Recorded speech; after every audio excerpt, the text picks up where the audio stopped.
దేవుని నామానికి స్తోత్రం. హల్లెలూయా. మన ప్రభువును రక్షకుడైన యేసుక్రీస్తు నామములో మీ అందరికీ వందనాలు. ఈ ఉదయకాల సమయంలో శుభాలు తెలియజేస్తున్నాం. దేవుడు గడిచిన దినములన్నీ తన అమూల్యమైన హస్తాలతో మనందరినీ భద్రపరిచి ఈ ఉదయం ఇలాగున మరి ఒకసారి తన మాటలు వినేటువంటి కృప మనందరికీ అనుగ్రహించిన విధానమును బట్టి మనం ప్రభుని ఎంతగానో స్తుతులు చెల్లించవలసిన వారమైనాం. దేవునికి స్తోత్రం. హల్లెలూయా, హల్లెలూయా.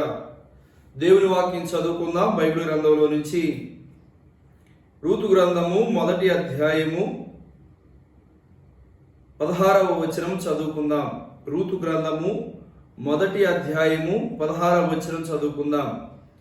అందుకు రూతు, నా వెంబడి రావద్దనియు నన్ను విడిచిపెట్టుమనియు నన్ను బతిమాలు కొనవద్దు. నీవు వెళ్ళు చోటికే నేను వచ్చేదను, నీవు నివసించు చోటనే నేను నివసించదను. నీ జనమే నా జనము, నీ దేవుడే నా దేవుడు.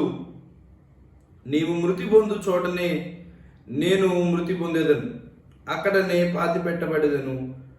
మరణము తప్ప మరి ఏదైనాను నిన్ను నన్ను ప్రత్యేకించిన ఎడల యెహోవా నాకు ఎంత కీడైనా చేయునుగాక అనెను. దేవుని ప్రజలారా, ఈ చదివినటువంటి లేఖనంలో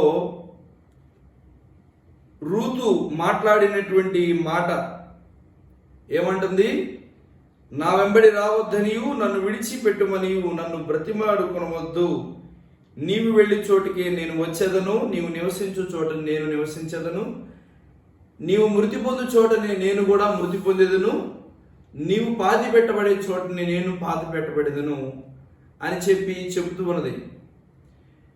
ఒక వ్యక్తి ఎలాంటి పరిస్థితుల్లో ఈ విషయాన్ని మరి ఈ మాటలను మరి తన పొరుగు వారితో కానీ కుటుంబీకులతో మాట్లాడతారో మరి మనందరికీ బాగా ఎరుగు.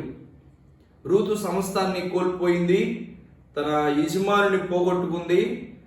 తన జీవితము గందరగోళ పరిస్థితులు ఉన్నప్పుడు మరి తను మాట్లాడుతున్న మాటలు ఇవన్నీ మాట్లాడుతూ ఉన్నటువంటి విధానం ఒక ఎత్తు అయితే, ఆ మాట్లాడేటువంటి ఆ సందర్భంలో ఆ సంఘటనలో ఒక ప్రత్యేకమైనటువంటి మాటను చెప్తూ ఉన్నది. నీ బంధువులే నా బంధువులు, నీ ఉండే చోటే నేను ఉంటాను అంటే వాస్తవానికి అత్తతో మాట్లాడుతుంది కనుక అత్త బంధువులందరూ కూడా తప్పనిసరిగా కోడలకు కూడా బంధువులు అవుతారు వాస్తవంగా. అయితే ఆ విషయం కాదు అని తను మాట్లాడాలనుకున్నది. నీ దేవుడే నా దేవుడు. ఏమంటుంది? నీ దేవుడే నా దేవుడు. దేవునికి స్తోత్రం. హల్లెలూయా. ఏమంటుందంట? నీ దేవుడే నా దేవుడు. వాస్తవానికి మనము జాగ్రత్తగా బైబిల్ గ్రంథంలో దీనికి ముందున్నటువంటి నేపథ్యాన్ని మనం జాగ్రత్తగా పరిశీలన చేసి చూస్తే, నయోమి తన యజమానుడు మరి బైబిల్ గ్రంథంలో మనము ప్రారంభంలో చూస్తే ఎలీమెలెకు అనేటువంటి ఒక సహోదరుడు ఉన్నాడు. ఎలీమెలెకు తన భార్య నయోమి, తనకిద్దరు కుమారుడు మహలోను, కిలియోను.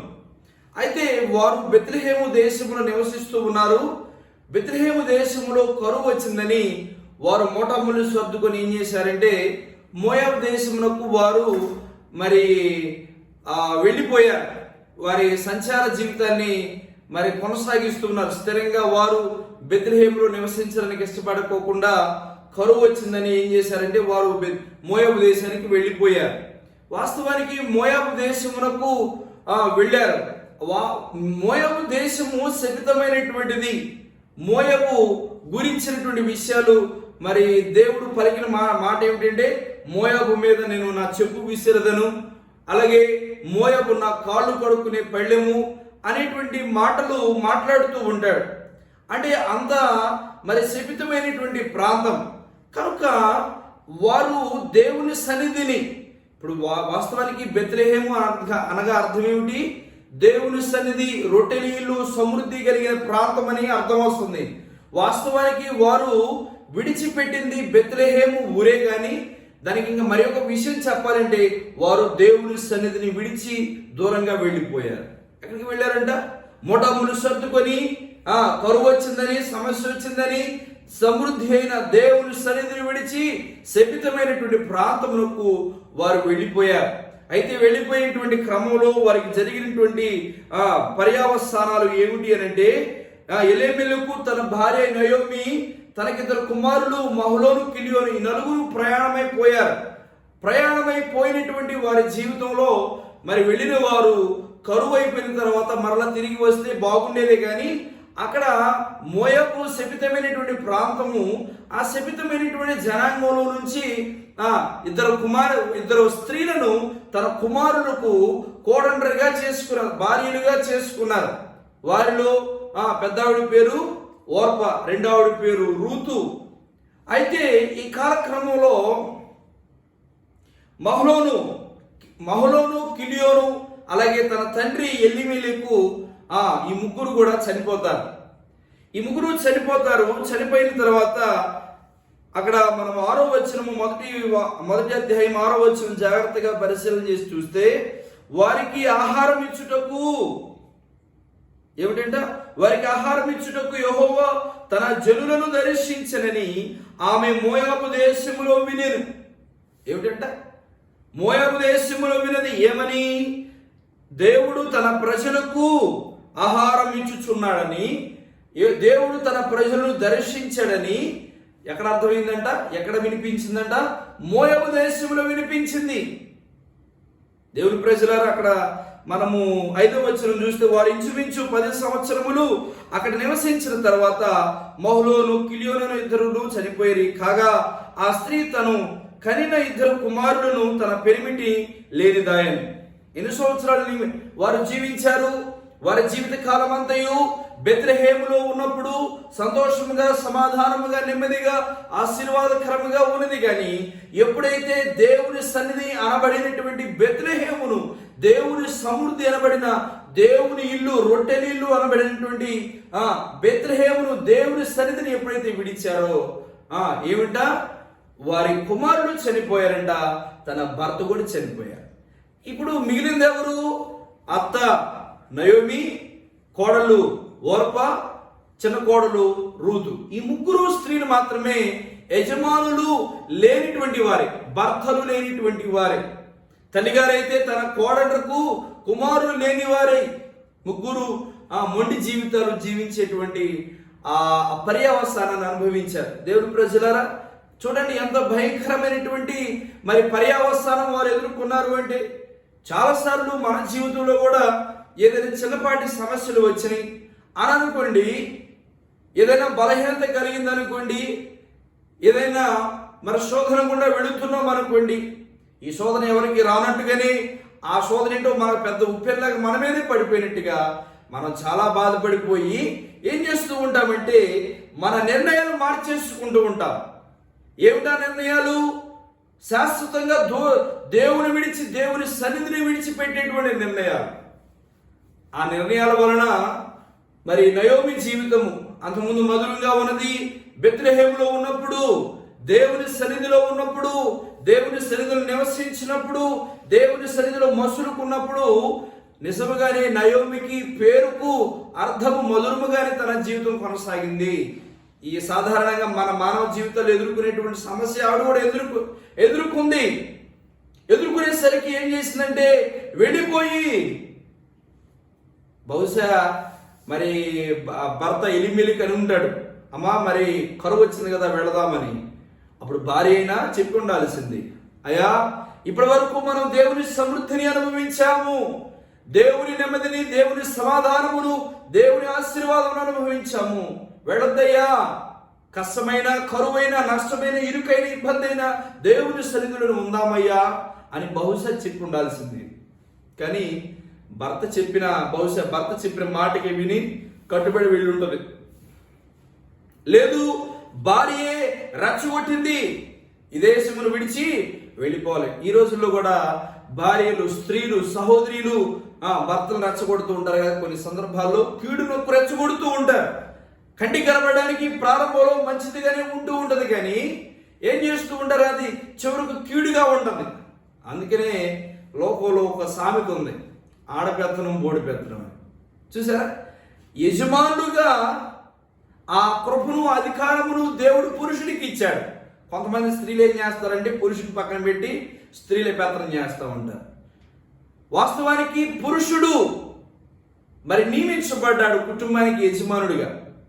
సరే, తన భార్య రచ్చగొడుతూ ఉంటే తన భర్త అయిన ఎలిమెలెకైనా అమ్మా దేవుడు తప్పకుండా మన ఆశీర్వదిస్తాడు, కరువులో నుంచి మనకు సమృద్ధినిస్తాడు.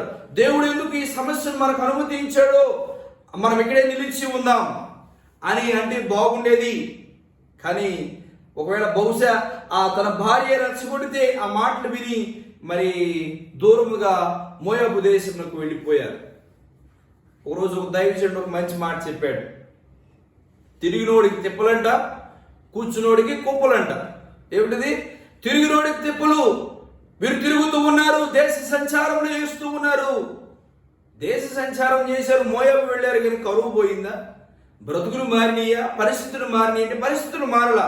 కారణం ఏమిటంటే వారు వాస్తవానికి బెత్లెహేము నుండి పక్కకు వచ్చినట్టుగా వచ్చారు, కానీ ఖచ్చితంగా వారు దేవుని సన్నిధి నుంచి పక్కకు వెళ్ళిపోయారు.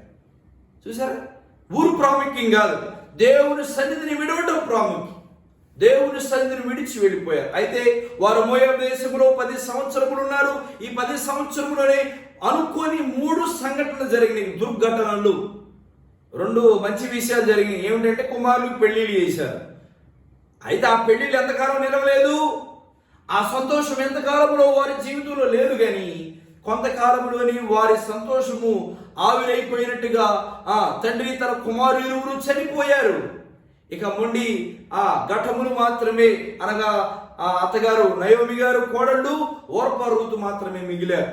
అయితే ఆ సమయంలోనంట వారికి ఆహారం ఇచ్చుటకు యెహోవా తన జనులను దర్శించనని ఆమె మోయాబు దేశంలో వినిను గనుక మోయాబు దేశము విడిచి వెళ్ళుటకై ఆమెయు ఆమె కోడండ్రును ప్రయాణమైరి. దేవునికి స్తోత్రం, హల్లెలూయా.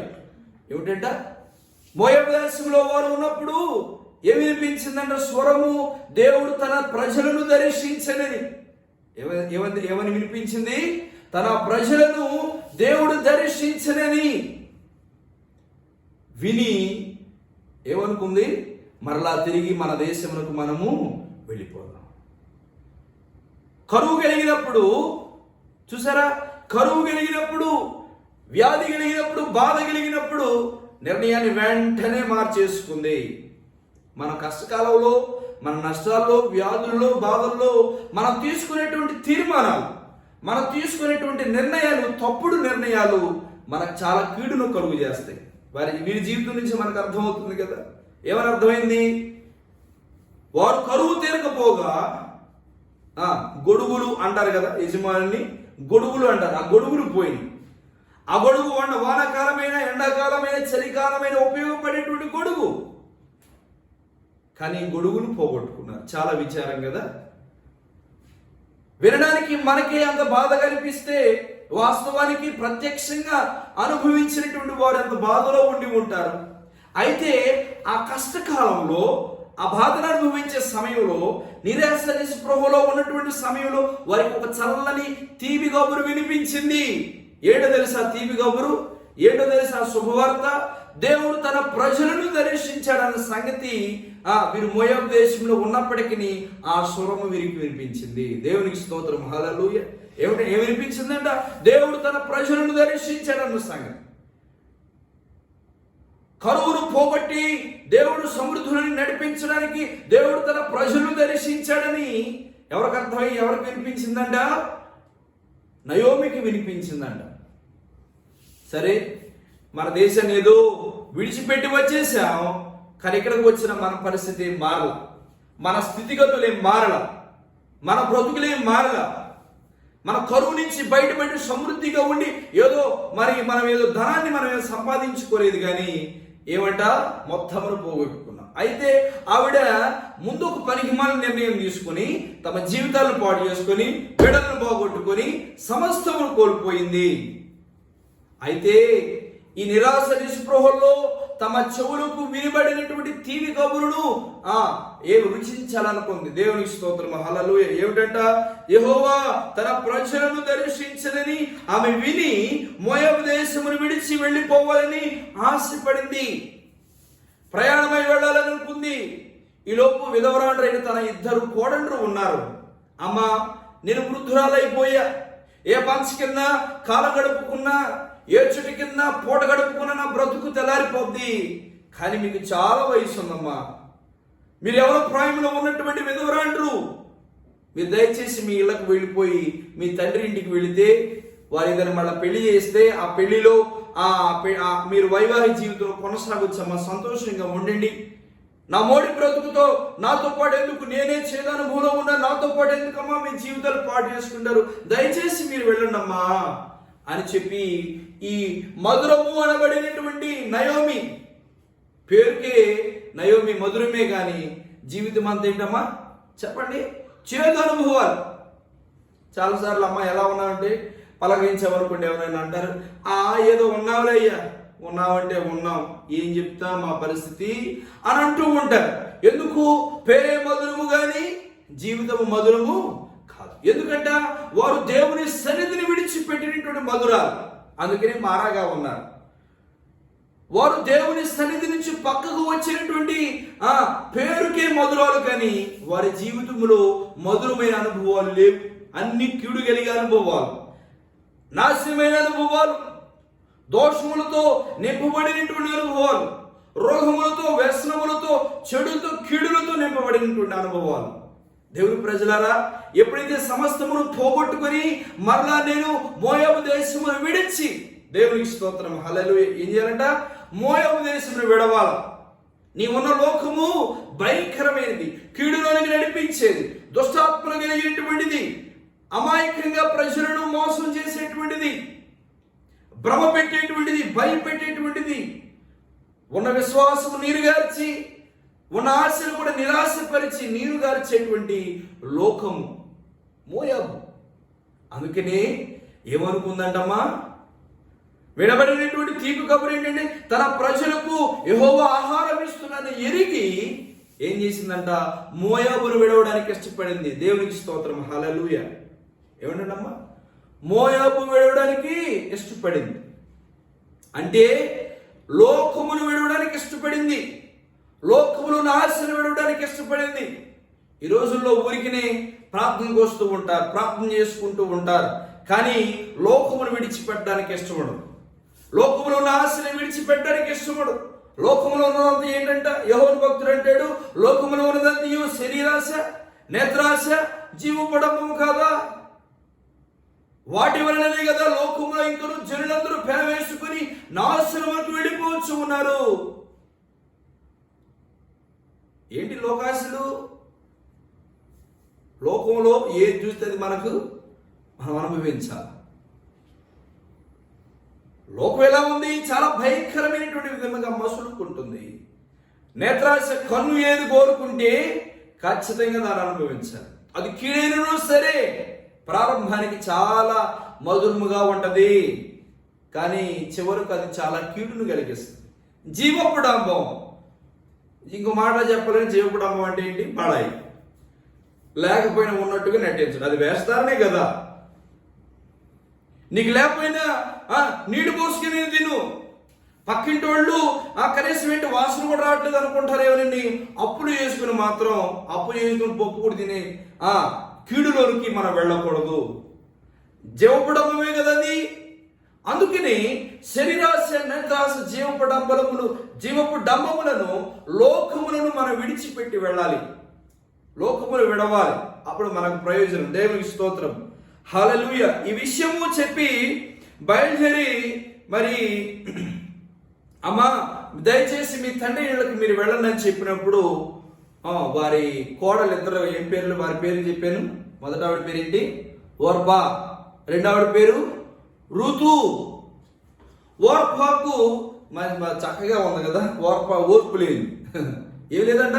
ఓర్పు లేదు. జీవితంలో ఓర్పు లేక ఏం చేసిందంటే అత్తగారికి మంచి ముద్దు పెట్టి మంచి శుభార్త చెప్పావు, అత్త నేను ఎప్పుడు వెళ్ళిపోదాం అనుకుంటున్నాను, నేను వెళ్తే ఏమంటావోనని నేను ఆగిపోయాను, నువ్వే చక్కగా చెప్పావు కదా, నేను వెళ్ళిపోతాను అత్త అని ఒక మంచి ముద్దు పెట్టుకొని జంప్ అయిపోయింది, వెళ్ళిపోయింది. అంతే. వింటున్నారా? వెళ్ళిపోయింది. ఎక్కడి నుంచి? అత్తగారిని విడిచి వెళ్ళిపోయింది. కానీ వారిలో ఇంకొక రెండో కోడలను చూసారా? ఏం పేరు? రూతు. రూతు ఏం చేసిందంట? రూతు అత్తగారిని అంటి పెట్టుకుని ఉన్నది. మనం చదివినటువంటి ప్రారంభం వచనం ఏమిటి? ముఖ్య వచనము, నీ దేవుడే నా దేవుడు. దేవునికి స్తోత్రం హల్లెలూయా. తీసుకున్న తీర్మానం ఎంత గొప్పదో చూసారా? నీ దేవుడే నా దేవుడు. నిరాశ నిస్పృహల మధ్య, వ్యాధుల మధ్య, రోగముల మధ్య, అవమానముల మధ్య, నిందల మధ్య పొరుగు దేశంలో ఉండుట కొరకు సిద్ధపడింది. వాస్తవానికి అది పొరుగు దేశం, ఎందుకంటే దేవుని సన్నిధి కొరకు పొరుగుదే కదా. వారి మోయాబు దేశంలో వారి ఆచారాలు, వారి వ్యవహారాలు, వారి సాంప్రదాయాలు, వారి ఆరాధనలన్నీ వేరే.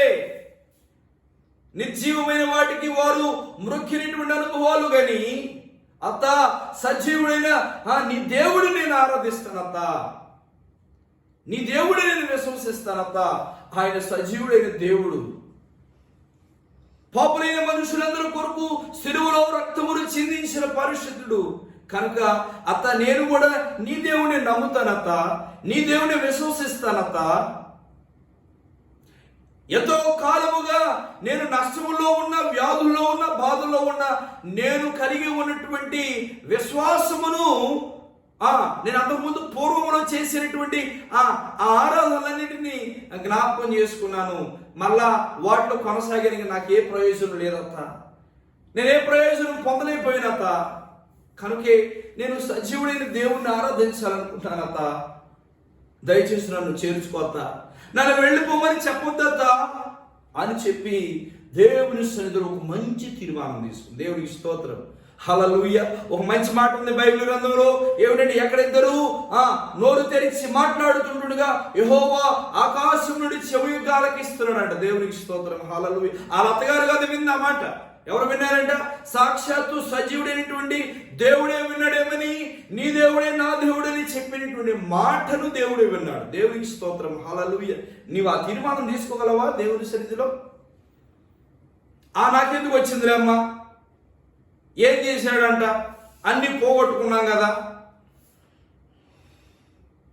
చాలాసార్లు మనం తీసుకున్న తప్పుడు నిర్ణయాలను కూడా దేవుని మీద నెట్టడానికి చాలా సులువుగా ప్రయత్నాలు చేస్తాం, ఖచ్చితంగానే వేస్తాం. అక్కడ దాకెందుకు, ఈ నయోమి గారే అంది, దేవుడు నా భర్తను తీసుకున్నాడు, నా కొడుకులు తీసుకున్నాడు, నా పెద్ద కోళ్ళు వెళ్ళిపోయింది, నా బతుకంత ఇది అయిపోయింది, నా ఆరోగ్యం అంతా పోయింది, నా వయసు అంతా అయిపోయింది. ఎవడు వెళ్ళమన్నాడమ్మా నిన్ను? శపించబడినటువంటి దేశములకు ఎవడు వెళ్ళమన్నాడమ్మా? దేవుడు వెళ్ళమన్నాడా? దేవుడు కానీ మోయాబు దేశములకు వెళ్ళమని చెప్పితే అప్పుడు వెళ్ళినప్పుడు కానీ ఇలాంటి కీడు జరిగితే అప్పుడు మనం దేవుడిని ప్రశ్నించవచ్చును. కానీ దేవుడు వెళ్ళమన్నాడా? దేవుడు తన సన్నిధిని విడిచి లోకమును విడిచి జీవించమ్మా అన్నాడా? నీవే కదా నిర్ణయం తీసుకుంది, నీ కుటుంబమే కదా, నీ భర్తే కదా, నీ పిల్లలే కదా. కనీసం పిల్లలైనా అన్నారా, అక్కడికి ఎందుకు నాన్న, మన దేవుని సన్నిధిలో ఉందామని? పోనీ యవనస్తులు ఓర్పు లేక వారు లోకంలో జీవించాలని వారు అనుకొని వెళ్దామనుకుని కనీసం తల్లిదండ్రులను వారించవలసి ఉన్నది. కానీ తల్లిదండ్రులు కూడా వారించలేదు, అంత పోగొట్టుకున్న తర్వాత. అందుకని అంటారు కదా, చేతులు గాలినాక ఆకులు కొట్టుకోవడం అని. మనం అంత అయిపోయిన తర్వాత అప్పుడు రకరకాల ఆలోచనలు చేయడం ప్రారంభిస్తాం. అయినను సరే జీవితంలో ఆశలన్నీ పోగొట్టుకుని ఇక నా జీవితంలో ఇక ఆశ లేదయ్యా, నేను మొత్తమును కోల్పోయాను, నేను మొత్తము నాశనం చేసేసుకున్నానయ్యా అని కానీ ఒకవేళ నీవే చేయగలవయ్యా, నీవే నా పరిహారివయ్యా, నా సమస్యలకు ఆదరణకర్త నీవేనయ్యా, నా సమస్యలకు పరిష్కారకర్త నీవేనయ్యని మన సహోదరి రూతు గారు అన్నారు. ఏమని? నీ దేవుడే నా దేవుడు, నీవు వెళ్ళు చోటిని నేను వచ్చేదను, నీవు చచ్చిపోయే చోటిని నేను చచ్చిపోయేదను. ఇప్పుడైతే యవన స్త్రీలు ఎలా భయంకరమైన విధంగా ఉంటూ ఉన్నారో ఆ దినముల్లో కూడా అలాగే ఉన్నారు. కానీ లోకములో ముళ్ళు తొక్కడానికి ఇష్టపడలేదు, లోకములో ఇష్టానుసారంగా బ్రతకడానికి ఇష్టపడలేదు. కానీ దేవుని సన్నిధిలో కష్టమైన, నష్టమైన, నిందలైన, అవమానములైన దేవుని సన్నిధిలో ఉండడానికి ఒక తీర్మానం తీసుకుంది.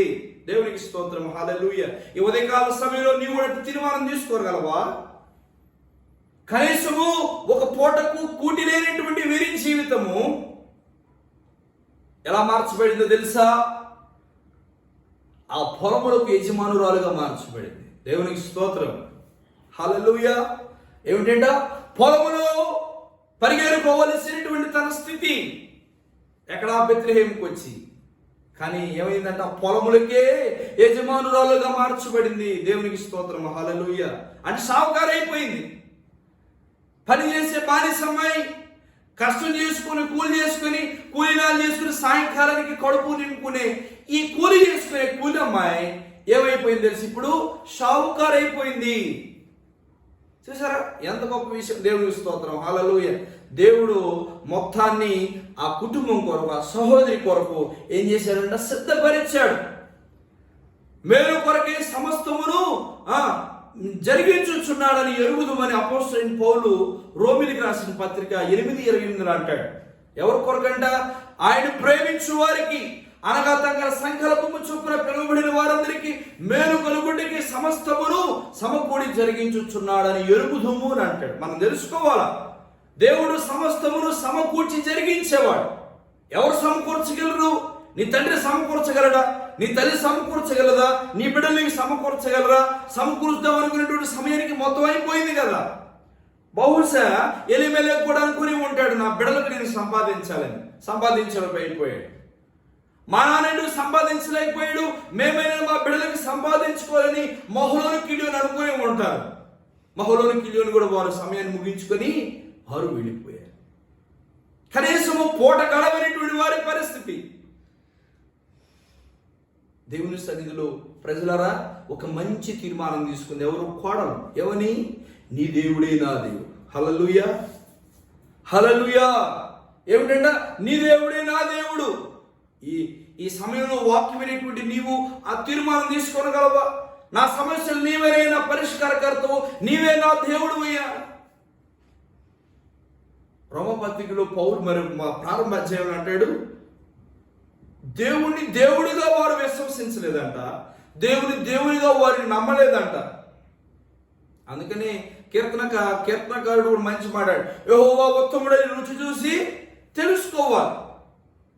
యజమానుడు లేడు, గొడుగు పోయింది, కానీ దేవుడే పరమ గొడుగుగా ఉండి ఎవరిని కాపాడుతూ వచ్చాడు?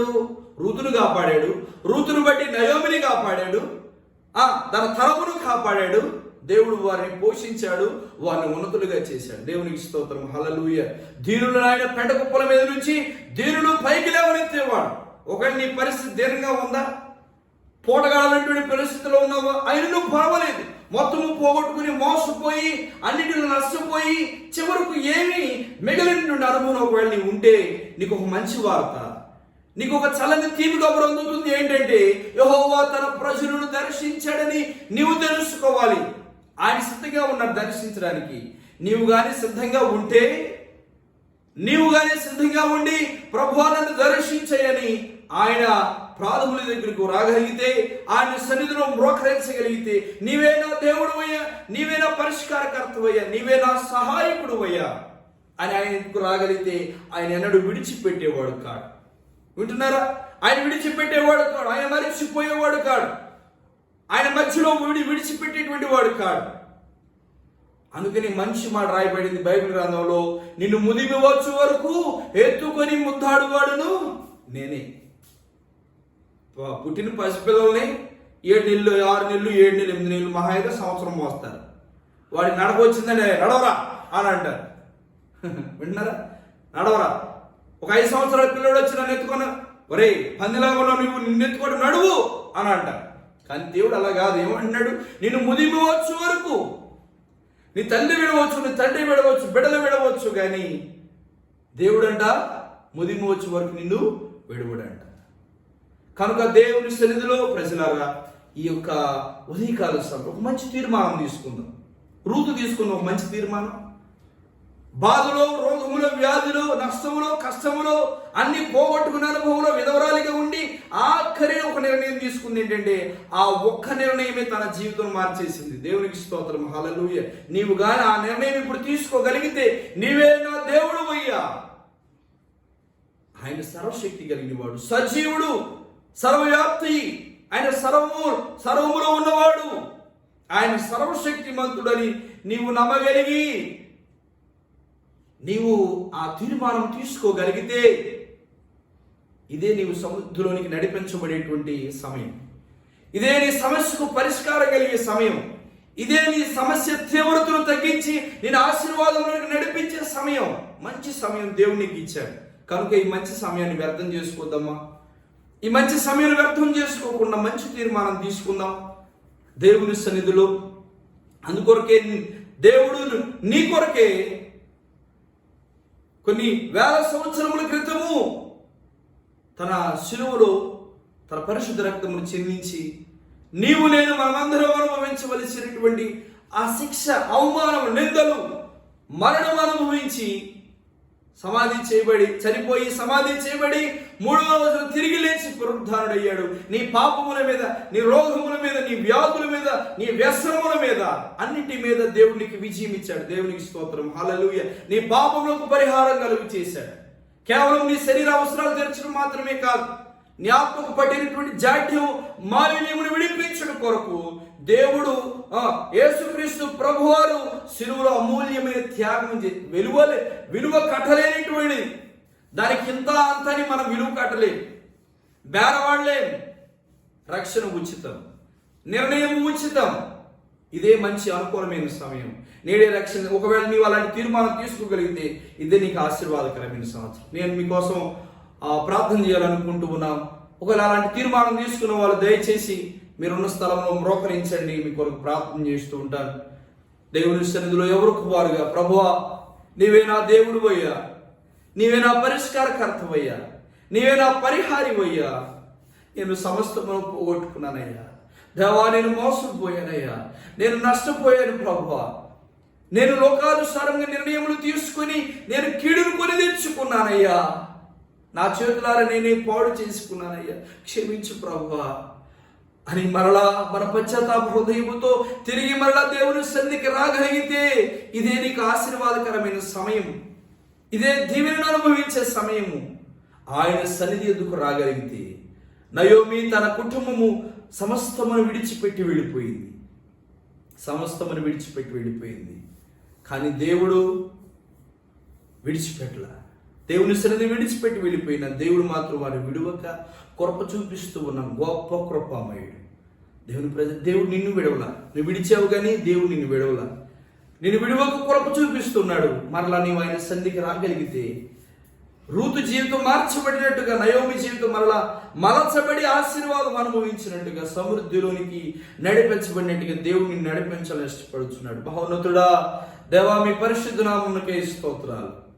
నీ దేవుడే నా దేవుడని ఒక గొప్ప తీర్మానం తీసుకొని సమృద్ధిలోనికి నడిపించబడిన రూతు జీవితాన్ని మా ముందు ఉంచావు ప్రభా.